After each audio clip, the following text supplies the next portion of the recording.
A lot of companies in our industry can't match that. They just don't. They just would rather have churn and burn and just boom, boom, boom, sales, sales, sales, sales. We've always been sell one, keep one. And that's our motto, and it works for us. And so that's leverage that we have in the marketplace.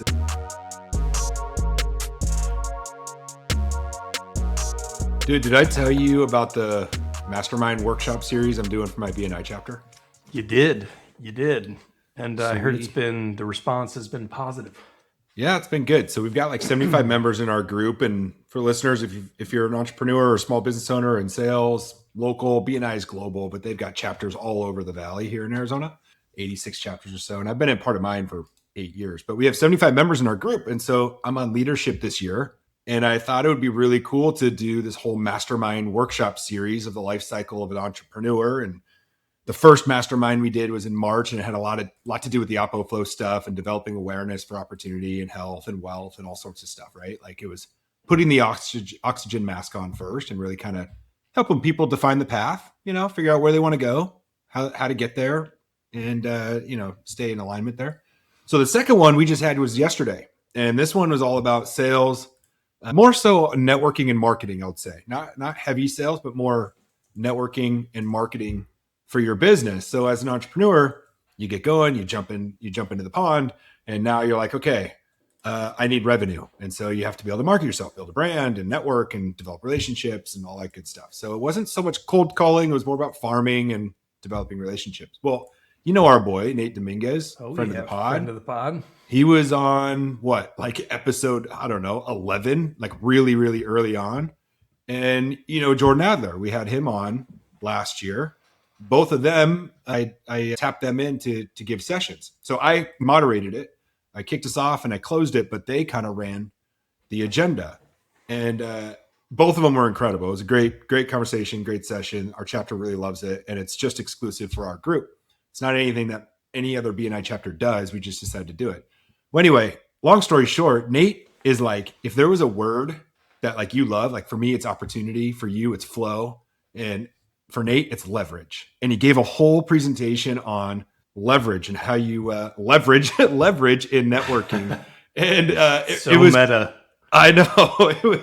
It was really cool to see though. Like he put together some formulas and some bullets and shared some stories. And you think about it in your world and your business. And it's like, yeah, like there's a lot of really cool ways that we leverage a lot of great things. And so I thought it would be a great topic today. That would be the bamboo banger of the day. Is leverage is a noun and a verb. I don't know if you realize that, Mr. Crawford, but there's other words that are similar, like play and play, like I go to the play, which is a noun, or I play with my kids, which is a verb. But leverage is a noun and a verb and means the same thing. I can leverage my capital as a verb, or the capital is my leverage. Right. So the definition, let me just give you the definition before we kick into this. So as a noun, leverage is the thing that gives you influence, power, efficiency, amplified impact. So the thing, the relationship or the business or the experience, that is the noun definition for leverage. The verb is to apply a resource or skill or situation effectively to achieve a result. So it's the act of leveraging something. It's the act of using your experience. So an example, I leverage my experience to win new clients is the verb. The noun is my industry connections gave me leverage in that negotiation.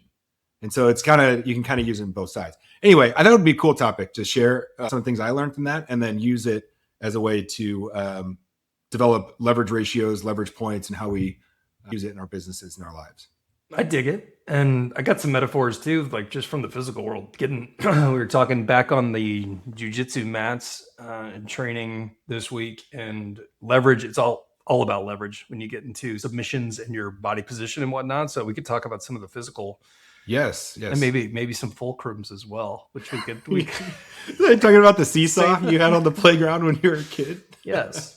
It's fine to see. The fulcrum, that's like the triangle, right? Like the middle point where like it's the point. That is the point of leverage. I got a little different of a definition that, same, but different.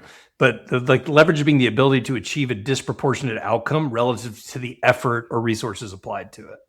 And that's what we're trying to get. And like another term that when we're talking about leverage, a leader that had in the past loved the term force multiplier. And I feel like that's the same. It is literally the same definition. amplifies output given input. And that's exactly what leverage is.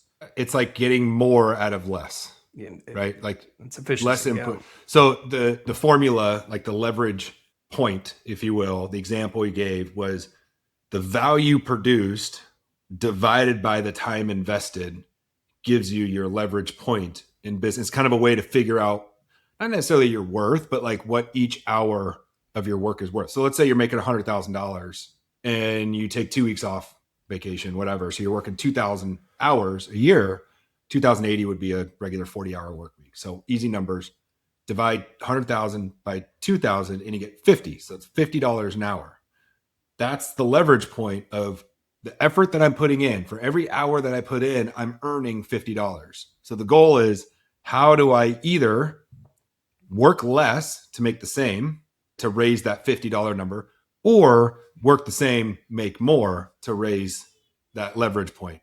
And so I thought it was a neat formula. And I looked at it as like, as a business owner, if I'm going to hire somebody and I'm spending all this time and I'm looking at the revenue that my business is producing, how can I, like, where's the leverage point for me to where it makes sense to hire somebody and expense that capital, that salary expense, to then grow the business exponentially, where I'm working less, the business is growing, even though I was able to take on that salary expense. So it kind of helps when you're scaling business as well, of when you're ready to hire that person to delegate tasks to. Just like you said, delegation of tasks is another way to minimize effort and maximize output.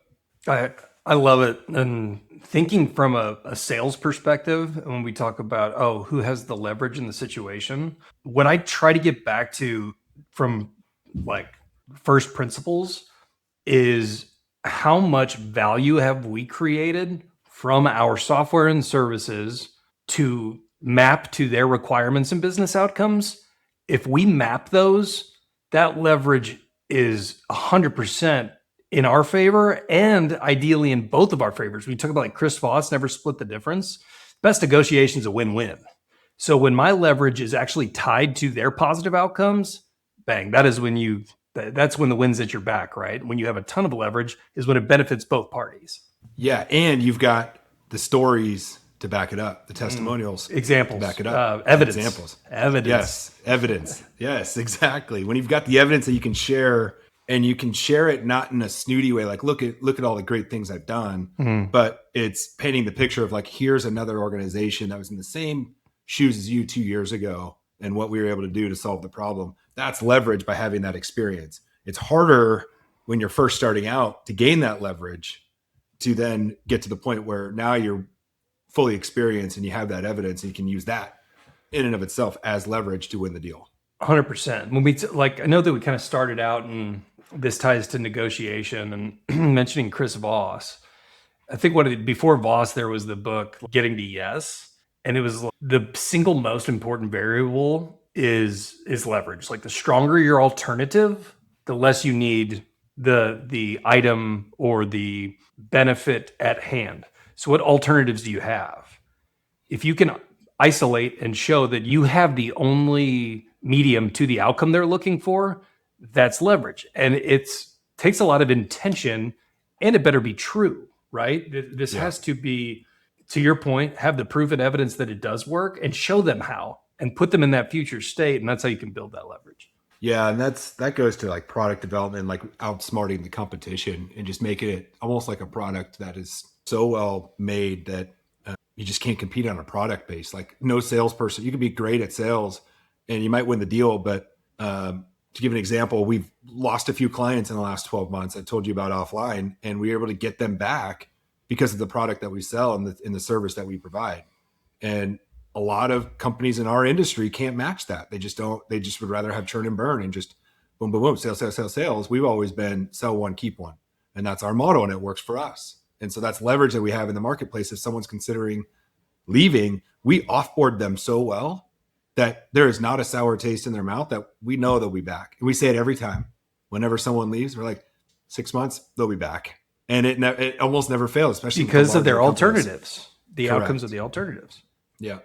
So one thing I wanted to talk about with leverage too is working harder versus working smarter. You know, you want to find the resources that allow you to work smarter, not harder. I saw something on, I think it was on Instagram, and it was like an entrepreneur's life is every 6 months constantly saying how much of an idiot you were 6 months ago. And so as you continue to gain knowledge and as you continue to gain skill, you learn how to work smarter. And when you continue to go down these processes, whether it's sales or operations or networking or in the community or whatever, your pitch gets stronger, your relationship building gets stronger, and you just start learning these things where it becomes second nature. And so it's finding leverage in everything that you do. And one of the areas that Nate had talked about was like, there's 4 circles that overlap. What do you call that again? When they like, what's Venn diagram? Yeah, Venn diagram. Thank you. There's 4 circles, and each big circle is its own kind of network. And you have your business network, you have your personal network, you have your online network, and you have your community network. These are the circles that you live in your life. You can kind of take any group or setting that you're in and kind of put them in a circle, right? So your business network, maybe it's like BNI or Junto for us, right? In business groups. Or maybe it's a chamber of commerce or different association specific. If you're a real estate agent, you're in the real estate association or something like that, right? Then you've got your personal networks. Maybe it's like, Jack plays club baseball. So being on the field with the other parents, that's my personal network. Those are people and groups of people I'm around often. You have your community network, like your churches and your nonprofits, the St. Vincent de Paul, where you're doing a lot of community work, right? That's a network in and of itself. And then online, your social media presence or, your website and communities that you make groups maybe in online. And so what he's saying is, if you are a business person or you're a salesperson, you do something for people and you can solve problems. Don't only work within the business network. Leverage all of the others, and you'll find overlaps to where you could have conversations with people that will drive more business. You can sell a deal to the HVAC owner who's at your church that you never would have met them had you not been a part of that community network of church. I can bring on a new client from a dad from Jack's baseball team that I never would have known outside of being in the personal space, right? The baseball club. And so he had this Venn diagram and how it's all intertwined. And I think that's a lot of power to it, especially if you're a local small business or you're consumer based or you're in the trades. Paints a really good picture of how you can leverage multiple networks that you're in and just talking about the things that you do and sharing stories. And eventually you develop the relationship and they want to buy. Now, it was a really cool moment. He probably spent 3 times as long, maybe 5 times as long, me telling that story, like going into a deep dive. Seeing the visual was huge. Yeah, and I know we got into this on the podcast, and it also came up with a couple other guests that are super connectors, like Ryan and Leon. That there's an art to it. It comes more naturally to others, and I mean, I've just always thought it made sense. If the biggest value you can bring is connecting other people, and then showing and being able to tell your story in a very authentic way, because this needs to be organic, right? Like, there's nothing worse than self-interested transactional networking. I'm sure that was a big portion, and Nate's an artist at this because it is authentic. But how can you connect the dots for other people? And then this beautiful cocktail of momentum comes of connecting people that actually need the things that you have to offer. You're right. If you are a good connector or a good communicator, like that's leverage. That's a skill, right? That you have, and it takes it off of you. It's more of a giver's gain mentality, but it's really just being intentional with your energy and what are the outcomes that you want, right? And so it's that time invested. It's not working, but I'm already doing these things, and how can I produce more value to what it is that I'm trying to accomplish? So, like, think of like pushing a boulder up a mountain. If you go straight up, it's going to be challenging, but if you find the right angle, the same amount of strength that you have, you didn't get stronger. You just found that leverage point that you're able to get. It might take you a little bit longer, but you didn't, unless you're Sisyphus. I don't even know who that is. You explain who Sisyphus is. Sisyphus is it's the myth and story of a guy that was given the mission to push a boulder up a hill, and every time he gets it up to almost the top, it rolls back down. So like infinitely, he has been tasked with pushing a boulder up a hill, which is, I think, forever. Back to your entrepreneurship and sales metaphors. That's well, he's not finding the right angle, man. Sisyphus needs to find a different leverage point. But I think like Sisyphus and Icarus. I actually so just side note, Tyler Smith, he's making his own hats for the brewery. Who I'm excited, man. We're gonna have him on the pod coming up soon. Like, it's been a long time coming, getting Tyler on, right? But he's got an embroidery machine. He's making hats, and he showed me like a couple pictures. Like, look, I'm making these hats or whatever. And I was like, I expect an Ichabod Crane hat for my birthday next year. or an Icarus hat, right? Like the nicknames I used to give. I love it. We'll see. Anyway, back to leverage. I think this can also be used in health and wellness. It can be used in personal life, like, at the gym. Like, are you leveraging the right weights? Are you leveraging the right machines, the right workouts, like the right moves? Like, you could just be standing there on a treadmill all day long and not getting anywhere versus maybe you're doing a little bit more, are you mixing it up? Are you adding variety? Like, are you learning from those things? And so you're leveraging expertise from other people. You're learning from other people. You're trying to get to where it is you want to go. I think a perfect example is when you're at the grocery store. I don't know about you, but I have no problem asking someone where something is. I leverage that person to the maximum. Say, where is the freaking ketchup in the aisle versus me going up and down every freaking aisle trying to find it. Please don't tell that to Paula. Do you do that? No, I've got to find it myself. It's definitely just ego, and I'll figure it out. You don't ask somebody? Dude, when you got time, you don't have time for that. Sitting at a grocery store for 30 minutes. Be resourceful. I like to, there's some childhood stuff here. My dad was always like, don't ask unless you've tried. And that is like ingrained in me. It's like, really? Yeah, your dad was the same way. Yeah, I agree. Like you learned something new, like try it for 15 But it's minutes, different than the grocery store, to your point. Or directions, like traveling, it's probably the worst. I'm like, we'll figure it out. We'll find it. And she's like, just ask the person at the airport. And I'm like, oh, fine. Anyway. Dude, you save so much time. Yeah, that's a valid point. I'll work on it. Work on it. If you need, next time she sends you to the grocery store and you need something, go ask somebody where it is. It's brutal. Well, on the time piece, besides never split the difference, if listeners are looking for, here's my book recommendations for the episode, Never Split the Difference, Chris Voss, it's the new hot one, or it's not even that new anymore, but more modern. But Herb Cohen had one book called You Can Negotiate Anything, also a fantastic read. Herb frames leverage as a tripod of power, time, and information. So when you have asymmetric information, that is leverage of its own. And if you remove any leg of the tripod, the structure collapses. So like perceived leverage is often as effective as real leverage. And that's why you're managing perceptions throughout the process of all three areas of power, time, and information. That it's an interesting way to look at it, because if you don't have any of the three areas, you really don't have leverage. So worth exploration there. I mean, even just leveraging the software and the tools that we're doing to put this out, like it's all information, it's all automation, it's all tools that we use to work smarter, not harder. Like we're trying to maximize impact with minimal, I'm not going to say minimal effort, because you still need to work hard. It's not what we're trying to say, but it's to do it with the right skill set and the right tools that you need in place in order to accomplish more with less. Now you're talking Naval Ravikant. It deserves its own episode, but he talks about it as like the modern area of high leverage activities, just how you described it, is like a piece of code or media content that it'll work for you while you sleep. Like an employee or $1 of capital requires proportional input. You want to build an asset that makes you genuinely walkable. It works for itself before you sit down, because authentic indifference to the outcome is the ultimate force multiplier. And so it's this idea, what can you create that is a self flywheel and removes all that friction? And that's where wealth is made, is how you can create those types of media or those types of code or that type of machinery that's going to not require you. We're not sharing this conversation over and over and over every single week. We're recording this conversation. People are listening to it. And over time, we can then share this video with somebody. And that's leverage, because we're creating the content, we're creating the conversation to now, a month from now, 2 months from now, 2 years from now, if someone wants to know, well, what do you mean by leverage? Let me send you this podcast episode. That's leverage. I don't need to spend 40 minutes talking about it. If I don't have the time to, I could send them something I've already created. Think of like course creators, right? They're earning income on a course that they've created by you logging on and going through the self-guided course.